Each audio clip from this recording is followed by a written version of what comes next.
Hey there everybody, Eric from Outer Limitless coming at you today with another video. Now in today's video we're going to get a first look and first impression at this night vision monocular from the company Hojocojo. Now first things first, when it comes to infrared technology there are a ton of companies out there.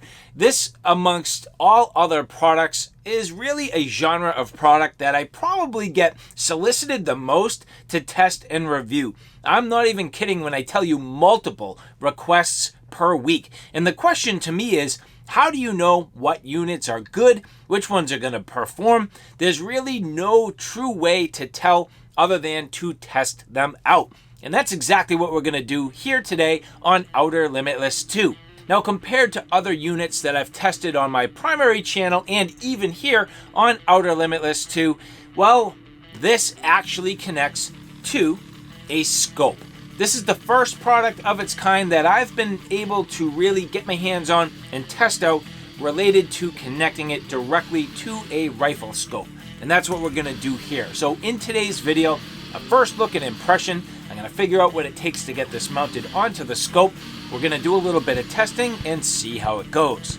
But with that said, I have a whole bunch to do and a whole bunch to share with you. And if you're interested in seeing a little bit more about what I'm about to get into, do me a favor, stay tuned.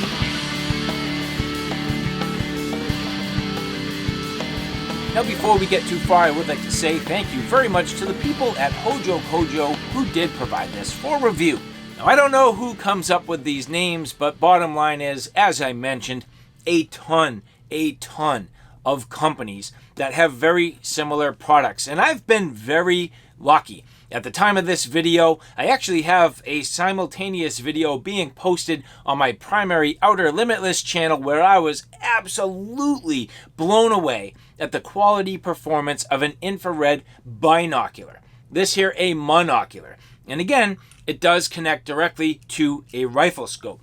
So pretty cool. And I'm really interested to see how this technology performs, what it's like to mount it to a scope, what it's like for my overall shooting experience. But there's only one way to figure that out, and that's to get into it. And so here, as we get into this, you can see here's the packaging, pretty straightforward.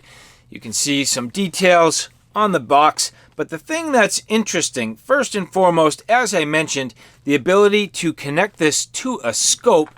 And the other thing is that I'm very interested in seeing how this is for Wi-Fi capability. I do suspect I'm going to be able to leverage my cell phone as sort of a viewing mechanism, and I thought that would be pretty neat for a few different reasons. First and foremost, the digital capability, the nighttime capability, the ability to record.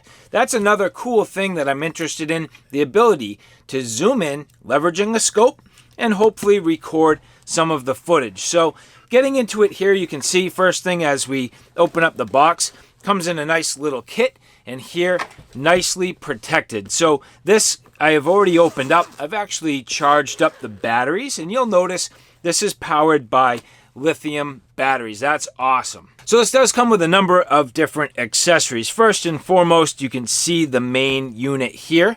So here again, and it actually has a slightly different name. So this was sent to me by Hojocojo, but you can see here, looks like Higoma. So I'm not exactly sure exactly what brand this is, and a lot of these do get sort of rebranded, maybe one or two manufacturers kind of making a bulk of these, and then they sort of put different names on them from time to time, and maybe slight features do change.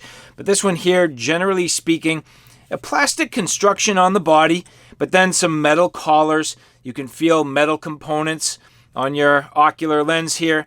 And then this nice rubberized cap, that's going to give you some protection and really give you the ability to look through the scope and hopefully block out some of the light. You end up with a battery compartment here, and then a few other things. Like, for example, this here, this is like an IR emitter. So from what I can tell, this is your actual IR emitter. Also battery powered, and you can see this does have the ability, I believe, to recharge it via USB. Getting back to the actual unit here, this is a micro USB. Again, your batteries. So these 18650 batteries, these are going to go actually one at a time. So you end up with a spare inside the IR emitter, some electrical tape, and under here you can see these are more closely related to a CR123. And actually, if you look up closely, these are an 18350.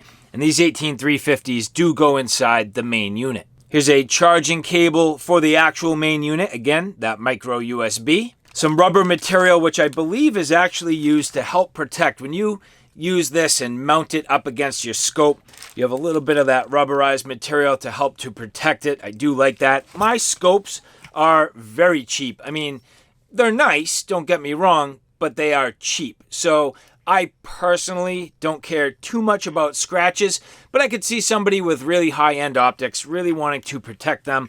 So having that little bit of a rubberized gasket material is definitely going to be nice. Cleaning cloth, some tools to help you mount the unit. Then here, this is the actual mount for the IR emitter. It goes directly on top of the main unit.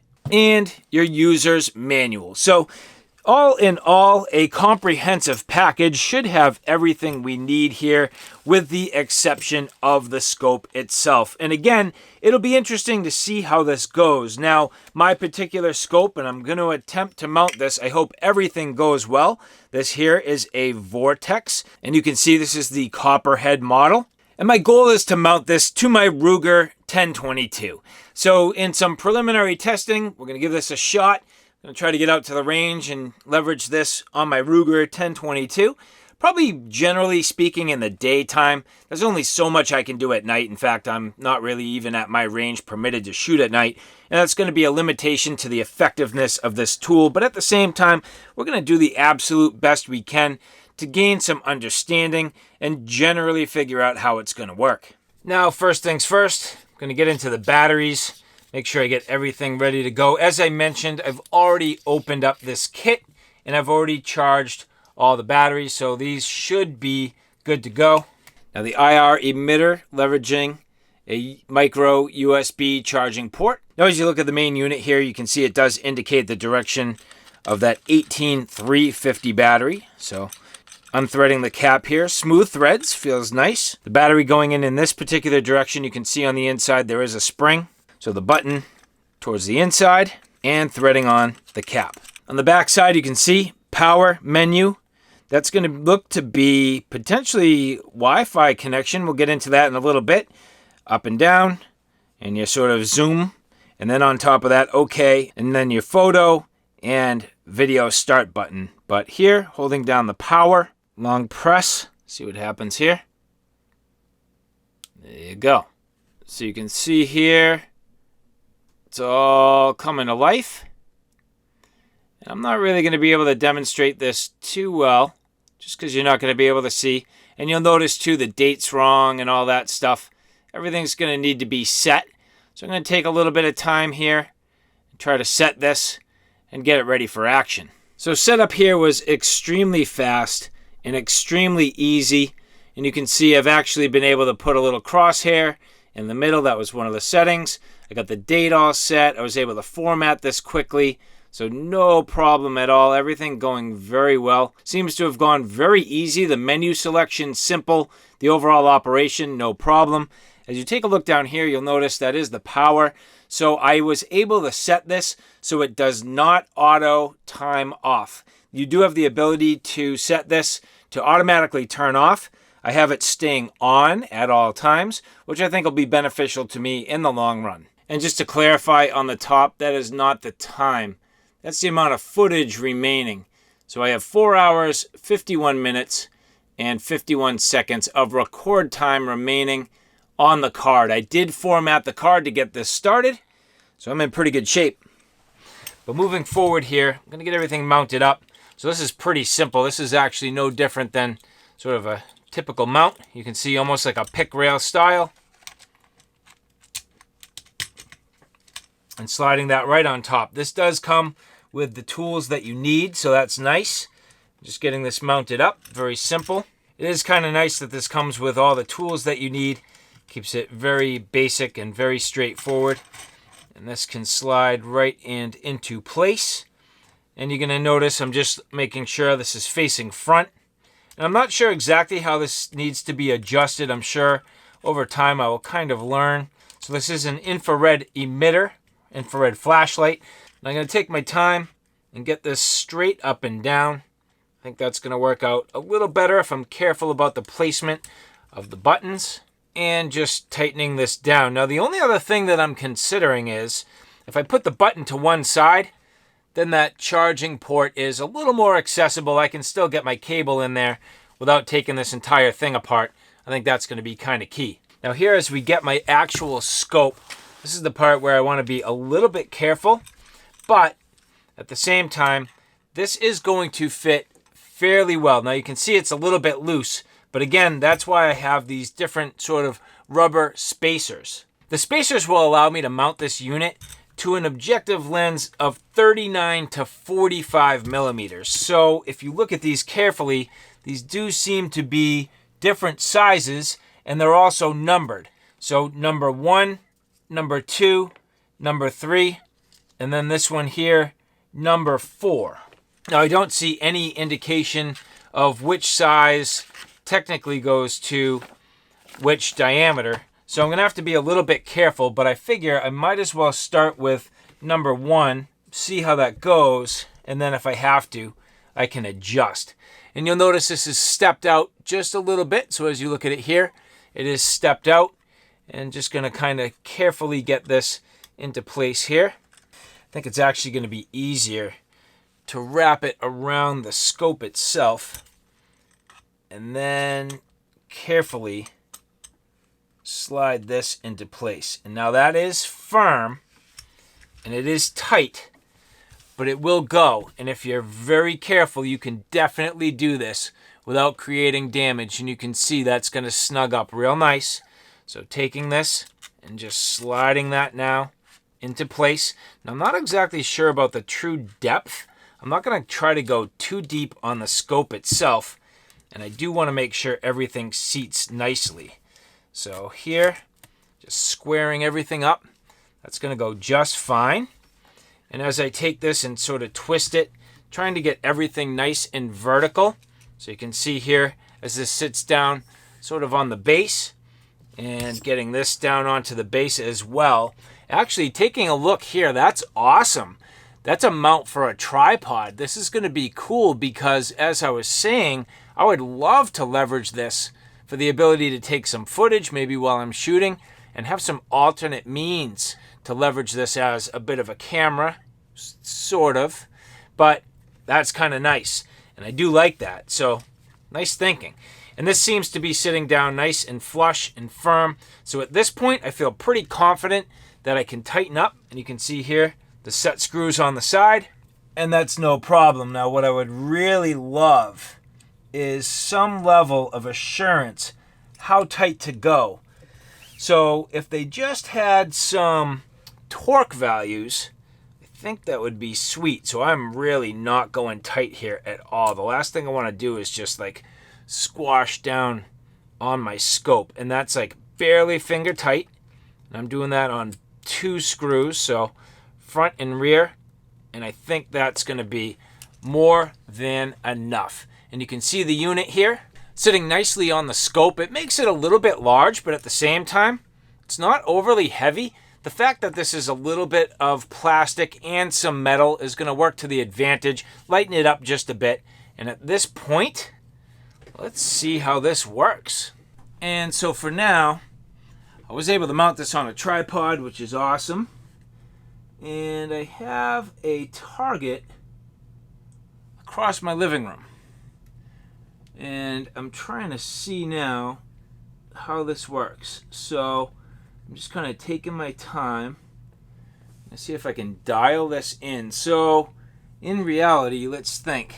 I'm not going to have to mess with the scope too much itself, but the scope, of course, I can zoom, so that's cool. I'm not going to zoom. I'm going to keep it all the way back for the time being. I should be able to dial in my focus, and I'm now recording. So the footage that you see here, I'm hoping gets me some answers. So as I zoom in, I'm zooming in on a target and dialing in the focus. It's terrible. So far, not working great. So my question is, how deep do I need to set this? And does that impact my actual quality? Now, the good thing is the crosshairs on the actual unit are almost identically lined up with the crosshairs in the actual scope itself. So that's a big deal because at least everything's on a straight plane from what I can tell. It's just a matter of figuring out how to get this set on the unit itself. So I'm going to take a minute, see if I can figure this out. And so, of course, my lack of familiarity with this type of setup is going to come into play. But if you look here, this is actually the focus. So your main focus is here. And let's see. So, yeah. So this is definitely changing things. I'm going to zoom all the way back again. Okay. And so now, let's dial in this focus. And the interesting thing I can see, it's focusing right past the crosshairs of my scope, beyond that, out to the target. Now my crosshairs in the scope go blurry, but the target comes perfect and clear into focus. It's actually very clear. Now I can fine tune with this little objective lens adjustment, and I should be able to get this really tight. All right, now it's about perfect. And now let's try zooming in. So again, zooming in, start to adjust my focus here, and I wonder if I'm just simply too close for this distance, but yeah, I feel like that's not happening indoors. Definitely. Okay. So for the long distance, I'm going to have to definitely test this outdoors. And that's to be understood. This also has 3.5 times digital zoom. So you can combine the digital zoom of the unit with the optical zoom you get from the scope. And that's going to be a multiplier. So 12 times 3, that's going to be like 36 times zoom. So that's pretty substantial. By the time we get this out there, combining both the optical and the digital zoom, this is going to get me even closer to my target. Now, the question is, what about this infrared emitter? And so at this point, I'm definitely starting to get a hang of this. Now, there are some features worth discussing.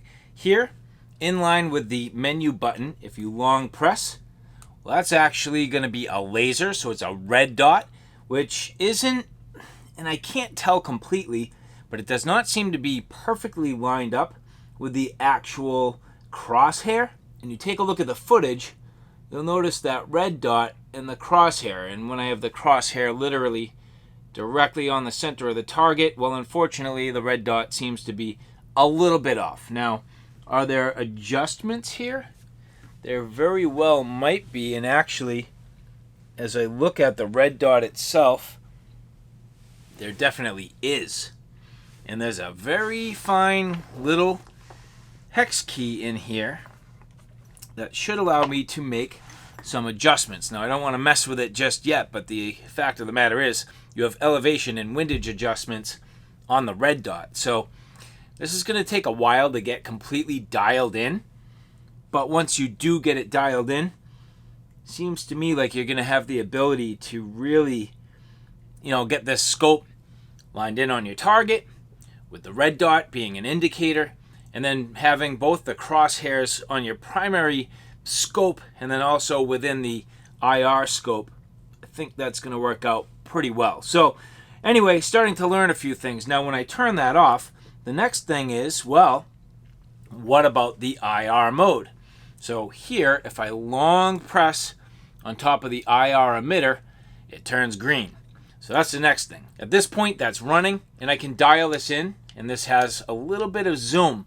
So I have the ability to adjust that a little bit. Now in terms of the actual footage here on the scope itself, well, without this recording, when I single press, there's a button that has a little Wi-Fi symbol and then a D/N. When I single press that, well, that's the infrared mode. And now I can start recording, and that does allow me to leverage the infrared flashlight. So on top here, that infrared emitter. Now it's a little bit grainy, a little bit choppy, not too bad, but as I dial in the footage, fairly clear, and I can definitely make everything out. And the last piece of this is the Wi-Fi connection. Now, I have my phone here. I have downloaded an app. So you download the Digital Aim app, which I have done. As I long press here now on that Wi-Fi, on the inside it gives me a Wi-Fi indicator. And at this point, turning on my Wi-Fi, searching, I can find on the network, boom, the NV, and there's a number of numbers, the password 123456789, pretty straightforward. And then I go to my app, open up the Digital Aim app, which is very simple, and at this point it should connect. It's going to ask me here to allow it, so I'm going to say connect this time only. Pretty straightforward. And you can see it does see exactly what I'm looking at. And in fact, at this point, I can't even see through the scope. So all my aim is now done through the phone. And as I dial in, you'll see it's actually changing my focus. And as I get this lined in on my target, but what about record hitting video? What does that do? Well, you can see there, it is recording. And so this should be picking up all my footage. Now, does this have audio? I can't quite tell, but it certainly has the video feed. And in terms of messing with the infrared sensor, well, let's see. It doesn't seem to allow me to change it while I'm at it. And then in terms of the digital zoom,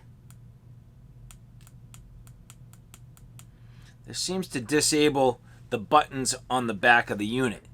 But while I'm running it here, does it give me the ability to do anything? I can definitely get to some settings.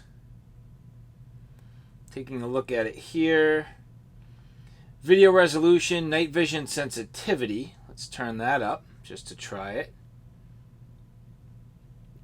And that seems to impact it. And as I adjust here on the focus on my IR emitter, I'm going to turn this on, long press.